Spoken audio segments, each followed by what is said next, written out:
Por la señal de la Santa Cruz de nuestros enemigos, líbranos, Señor Dios nuestro, en el nombre del Padre, del Hijo y del Espíritu Santo. Amén. Señor mío y Dios mío, creo firmemente que estás aquí, que me ves, que me oyes. Te adoro con profunda reverencia. Te pido perdón de mis pecados y gracia para hacer con fruto este rato de oración. Madre mía Inmaculada, San José mi Padre y Señor, Ángel de mi guarda, interceded por mí.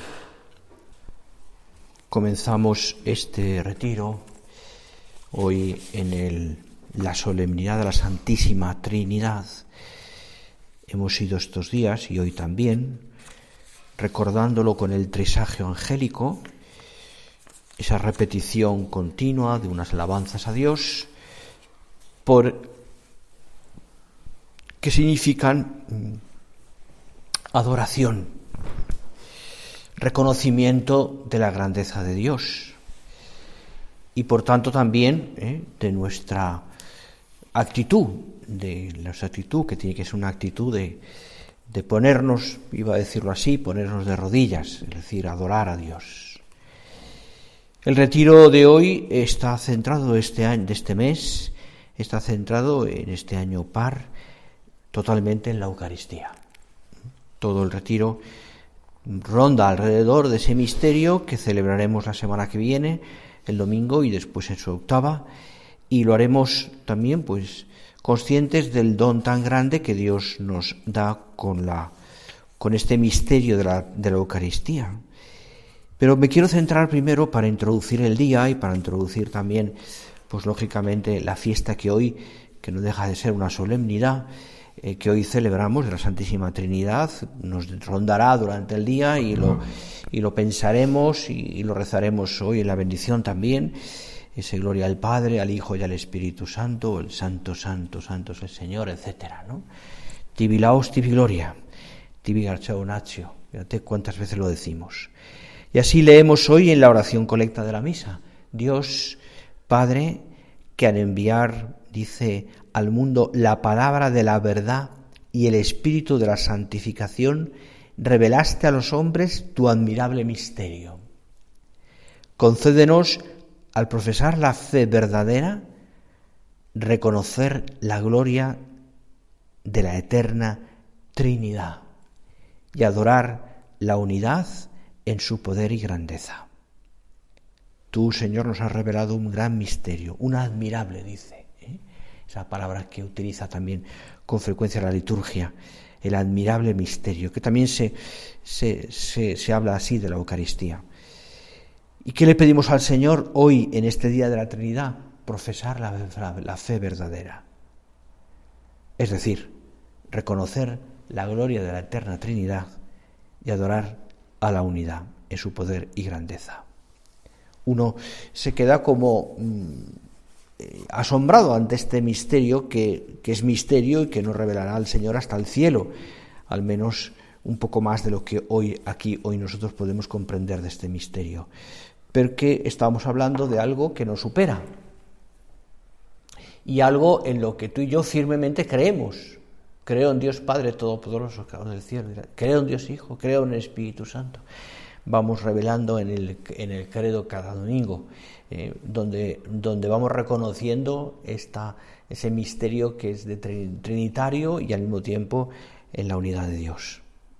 Bueno, pues, ¿qué actitud tenemos ante este misterio de la Trinidad que hoy celebramos?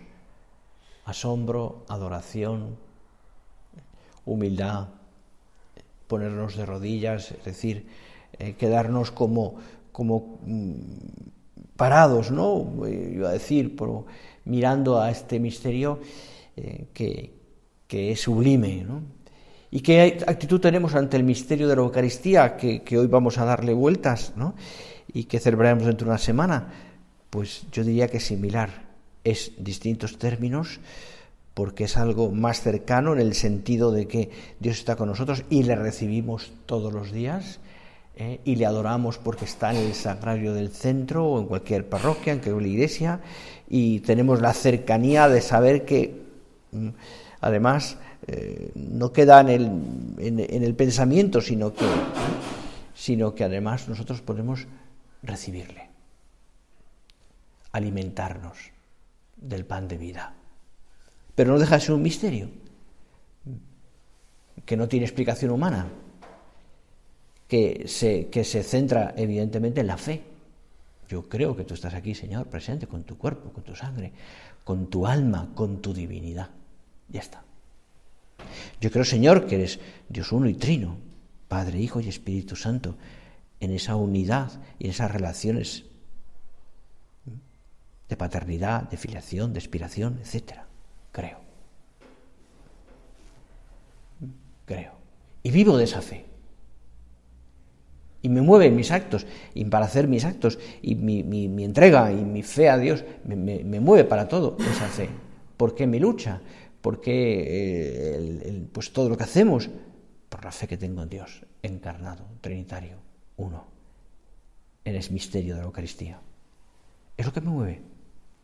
Es lo que, de alguna manera, pues, pensando en lo que hablamos hoy, ¿no? Pues en el pan de vida concretamente, pues me motiva, me motiva.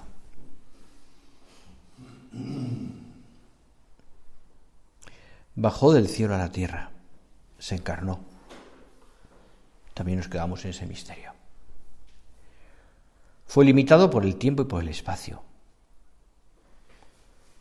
en un lugar, en un tiempo concreto. Dio la vida por todos. Resucitó y se nos queda presente a todos y para todos en este misterio de la Eucaristía. Es la acción de Dios. Es el amor de Dios por nosotros, que nos conoce y nos ve como somos, limitados. Si quieres, podemos decir la palabra hambrientos de Dios. Y por tanto, entiende Dios que de alguna manera no nos puede abandonar. De hecho es así, porque nos envía el Paráclito y porque además se queda Él también. Entiende Dios que somos tú y yo, los hombres, necesitados, indigentes. Sin Él no podemos nada. Por eso, y así lo decíamos, lo hemos oído muchas veces, entrecomillado, Dios inventa la Eucaristía. Porque nos ve así a nosotros, necesitados de alimento, como el pueblo de Israel en el desierto que necesita el pan, el maná. Como Elías en su camino, también hacia el monte Oreb, el pan que le llevan, el ángel, etcétera, ¿no? Tantos símbolos y tantas maneras de expresarlo. El Señor se ofrece por todos, libremente. Y lo hizo por primera vez en la última cena y en la pasión y muerte y resurrección. Y lo sigue haciendo en este misterio de fe que es la Santa Misa. Es como si nos dijese, me estoy ofreciendo por ti. Me estoy ofreciendo por ti. La eficacia que esto supone es enorme, infinita. Ayer me decía una persona un poco dudosa, ¿no? O inconsciente. Mire, ofrezco la misa por mi padre todos los días. Murió hace unos poco tiempo. Y también por mi madre y por mi hermano, ¿no? Que también fallecieron. Se reparte a partes iguales, me decía, ¿no? No sabía, ¿no? Pero, claro, la eficacia, le dice, mira, la eficacia de la misa es infinita. Es infinita. Me ofrezco por ti. Además, el Señor se queda como alimento para que tú y yo también podamos recibirle. Y no solo recibirle, sino alimentándonos de él, poco a poco nos vamos identificando con él. ¿Por qué nos parecemos más a él? Es más, como decía San Agustín, nos endiosamos. Somos nosotros, es Dios quien nos transforma. Se queda presente en el sagrario, siempre, permanentemente, mientras que no lo quitemos de allí. Día y noche, solo y acompañado, presente en el pan,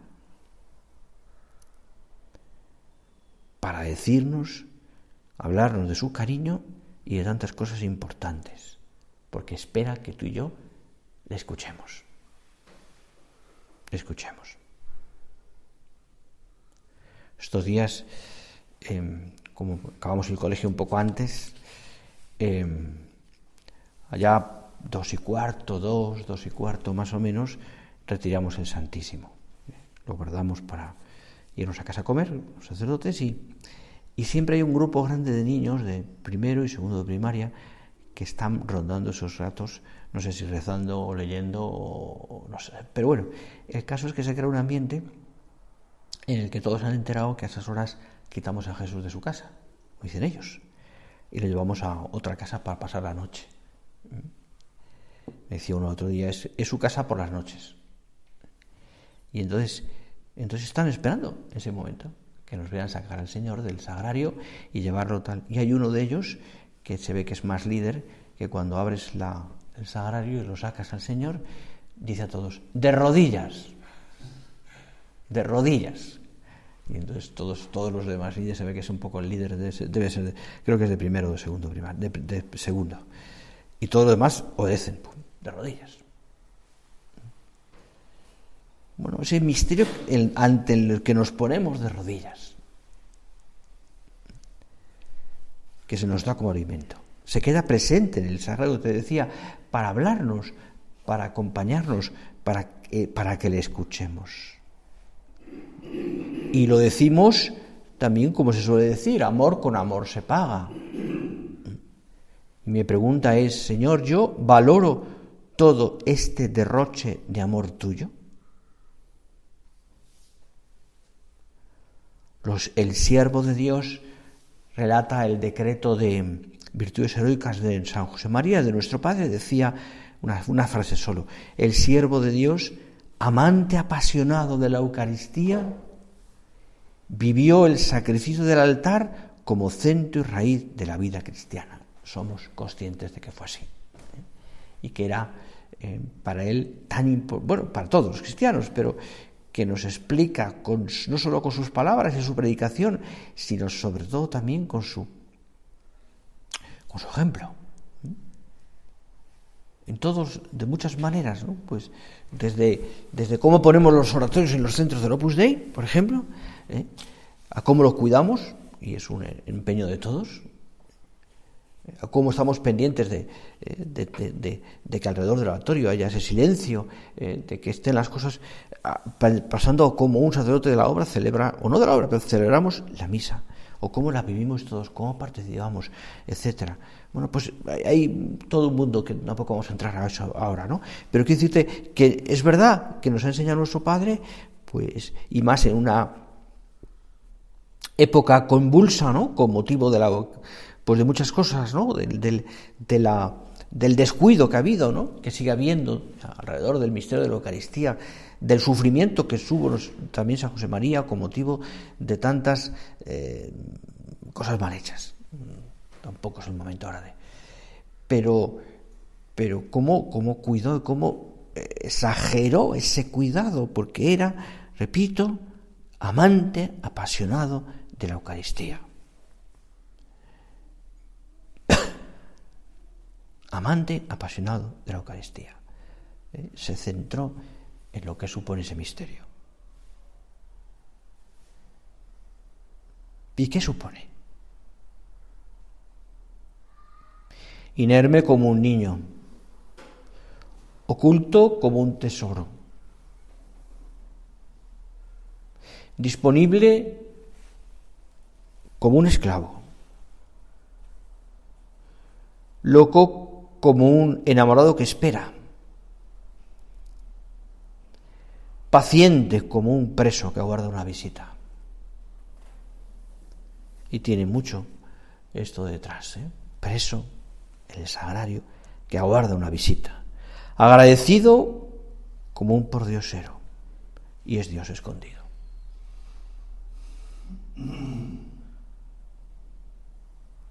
No nos cansaremos de meditar esto, porque es una enseñanza maravillosa. Porque a mí me exige y me está pidiendo el Señor a través de su ejemplo en este misterio de la Eucaristía también a vivir así, disponible, enamorado, paciente, humilde, agradecido. Y es Dios. Y nosotros somos unos pobres hombres.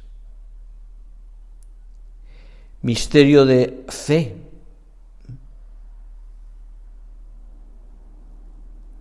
Cuenta el evangelista que después de haber obrado el milagro, cuando quieren coronarlo, el milagro de los panes, de la multitud de los panes, coronarle rey, se esconde y añade nuestro Padre un punto de forja.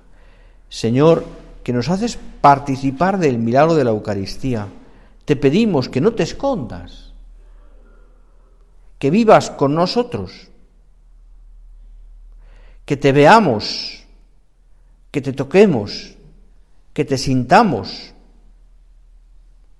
que queramos estar siempre a ti, que seas el Rey de nuestras vidas y de nuestros trabajos.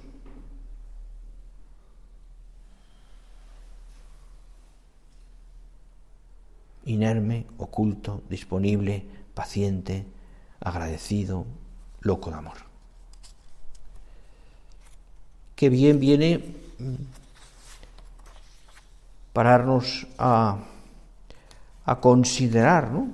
O a meditar, si puedes, ¿no? Estos días, o quizás la semana siguiente también, con la octava, ese largo discurso de la Eucaristía de Cafarnaúm, capítulo 6 de San Juan.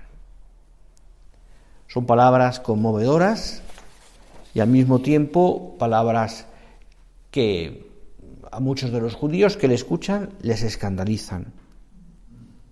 El que come mi carne y bebe mi sangre tiene vida eterna. Claro, fijaros, cuando todavía ese misterio ni se entrevé, ni por supuesto los apóstoles pues están todavía pues eso, muy alelados, ¿no? hasta que viene el Espíritu Santo, queda tiempo para la última cena, que es donde se realiza, y de pronto el Señor, después de hablar, después de ese misterio, de ese milagro del pan y del pan multiplicado, que es impresionante, que a todos les conmueve, ¿no? Y que a todos les conmueve en el sentido de decir, bueno, aquí tenemos arreglado el futuro, ¿no? Si este hombre hace milagros, entendedme, pero no solamente por lo humano, sino también porque si hace esto, ¿qué más puede hacer? Pues después de eso el Señor aprovecha y claro, les habla de una manera en ese momento en el que sus inteligencias todavía no eran capaces de nada, pero les dice con claridad: el que come mi carne y bebe mi sangre tiene vida eterna y yo lo resucitaré en el último día, porque mi carne es verdadera comida y mi sangre es verdadera bebida. El que come mi carne y bebe mi sangre está en mí y yo en él. Claro, esto caería como una piedra en el corazón de aquellos hombres. Por eso muchos se van. Muchos se van. Porque les falta la fe. Si lo dice este hombre que nos está manifestando cómo es, hay que creerle. Es lo que dice Pedro. ¿A quién vamos a ir, Señor? Si tú tienes palabras de vida eterna.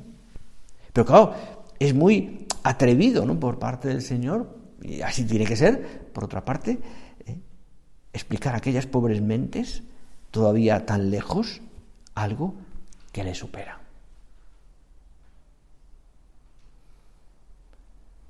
Y a algunos les escandaliza. Pero es contundente. Es más, el Señor les dice a los apóstoles, cuando se van los demás: si queréis iros vosotros, iros. No dice así, ya me entendéis, pero Esto es lo que hay. Claro, evidentemente después lo entienden.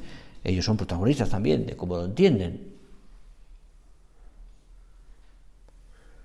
Y hoy a nosotros también nos puede pasar lo mismo. No en el sentido de no creer, sino en el sentido de valorar. De valorar. Porque es tan fácil que se nos meta en el alma la frivolidad, la sensualidad, el abandono, la pereza, la dejación, o si queréis, pues eso, como el acostumbramiento a la rutina, que malo es para vivir este misterio de la Eucaristía, el acostumbramiento a la rutina, porque además tenemos la facilidad de tener al Señor en casa, de poder hablar con Él todos los días, en esta casa además, pues con el esfuerzo de tener que bajar y subir, pero bien, lo tenemos la misa casi todos los días o con frecuencia, tenemos la cercanía, quiero decir, ¿no? Entonces es muy fácil que nos entre la rutina, que me acostumbre, Señor, a que estés aquí.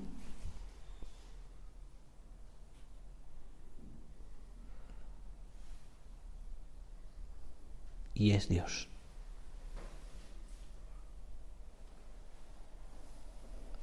Y es Dios que está con nosotros.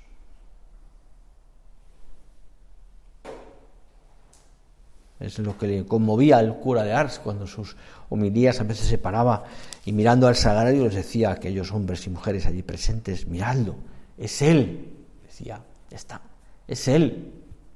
Señalando al sagrario, miradlo, es Él. Decía. Y está con nosotros.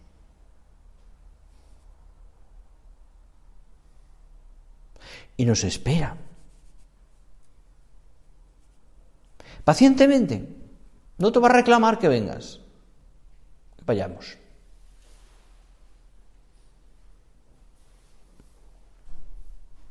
Se alegra cuando entramos, cuando estamos, cuando rezamos, cuando le recibimos, cuando le cuidamos, cuando valoramos el pan de vida.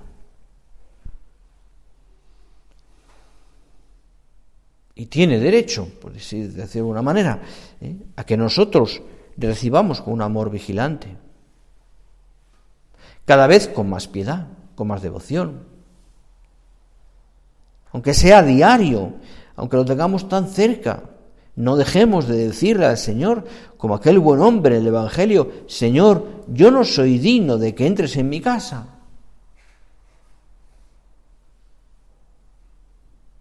No soy digno. Y si nos miramos es una realidad clamorosa. No soy digno, Señor. Por eso, como dice Santo Tomás de Aquino, pues en el Laudato Devote, que estos días también rezaremos, buen texto para hacer oración, bastaba una sola gota de su sangre para salvar al mundo entero. Y diciéndolo de otra manera, yo diría, bastaría una sola comunión para santificar un alma, hacerla santa. De ahí esa idea, ¿no?, que comulga como si fuera la primera o la última vez. Asiste, participa en la misa como si fuera la primera y la última vez. Acompáñale al Señor por ese sentido, ¿no? Es decir,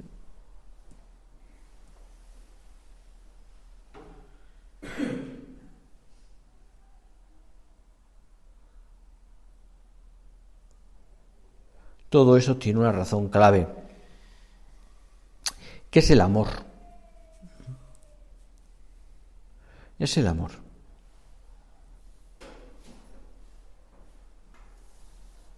Nadie tiene un amor más grande que el que da la vida por sus amigos.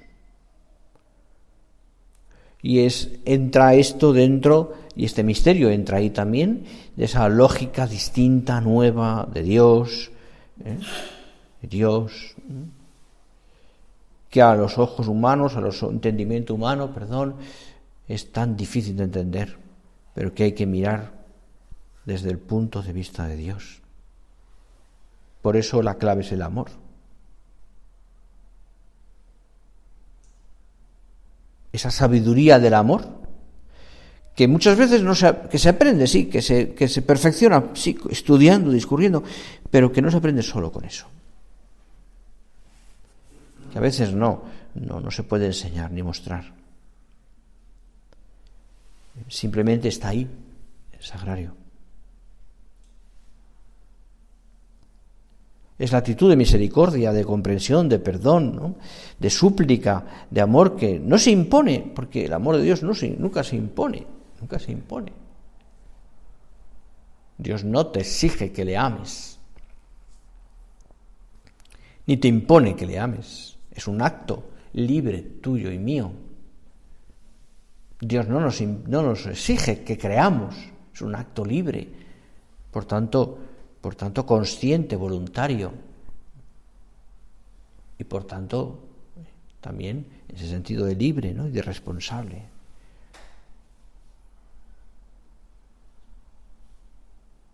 Es un acto de amor. Porque creo en ti, Señor, en el fondo porque te quiero. Y ahí entras ahí a decir, porque eres mi Padre, porque me has creado, porque me mantienes en el ser, etcétera. Sí, mil cosas, muchas razones y una especulación, lógicamente, pues una.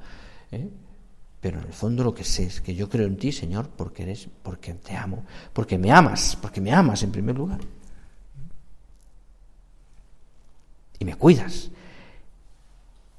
Y me has dado tantas cosas buenas, primero a ti mismo.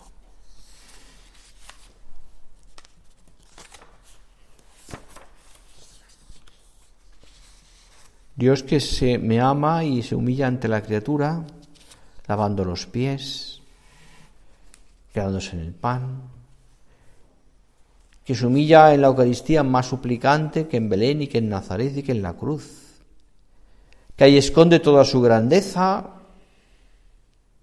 En la cruz se escondía la divinidad, aquí se esconde también la humanidad.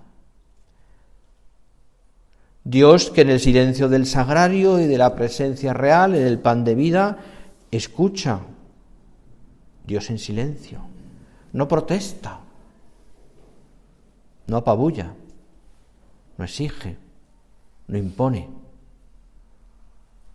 es paciente. Qué contraste, muchas veces con esa locuacidad mía. Tantas cosas que quiero, que pido, que hablo.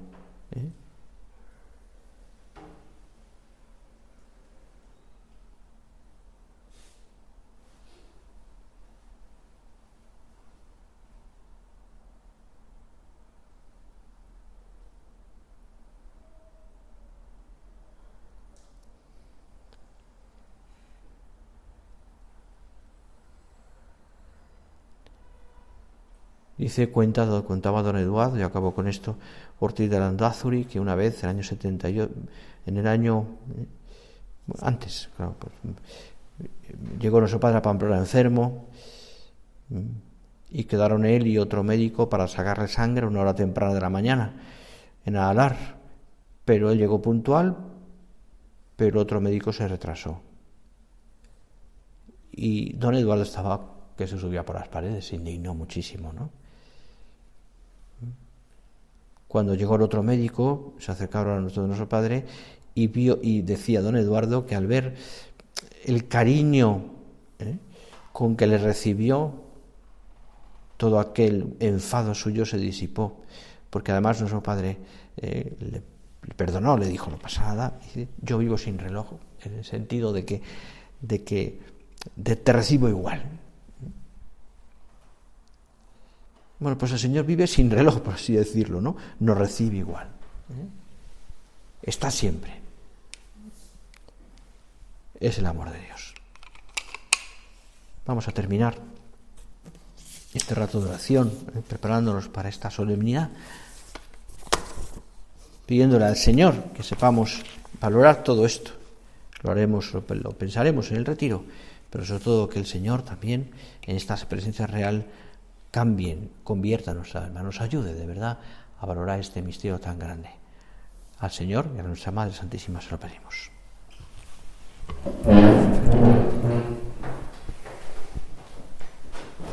Te doy gracias, Dios mío, por los buenos propósitos, afectos e inspiraciones que me has comunicado en esta meditación. Te pido ayuda para ponerlos por obra. Madre mía Inmaculada, San José, mi Padre y Señor, Ángel de mi guarda, interceded por mí.